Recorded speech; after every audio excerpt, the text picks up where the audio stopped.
But there's another mystery that hasn't been solved. Studying the radar records from the day, NTSB investigators are startled by what they find.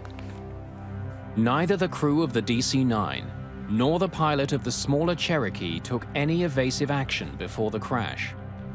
Both pilots appear completely unaware of each other. Definitely the 405. Why hadn't the pilots of either airplane reacted? Visibility was over 20 kilometers. How could two planes collide in the clear blue sky? To try to get a better sense of what was happening inside the Aeroméxico cockpit, investigators listened to the airplane's cockpit voice recorder.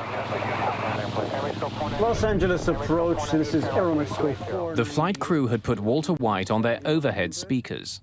The microphone for the cockpit voice recorder was right beside the speakers. Depart sealed beach, heading 320. Much of what the pilot said was drowned out by White's voice. Reduce speed to 200, then descend and maintain 6,000. Altimeter bugs. The radar information paints a puzzling picture.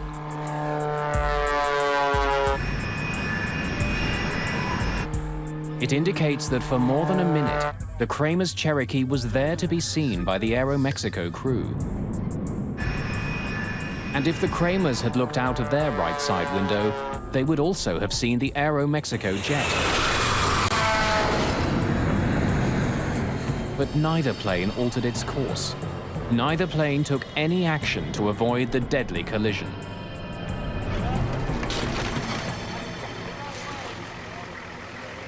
Investigators believe that if William Kramer was indeed lost and using the freeways as a guide, he might never have seen the approaching DC-9.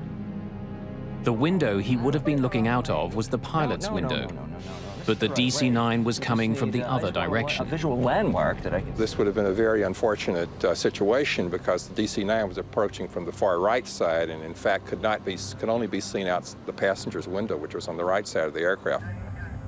For the crew of the DC-9, the very size of the much smaller Cherokee could have prevented them from seeing the plane before it was too late.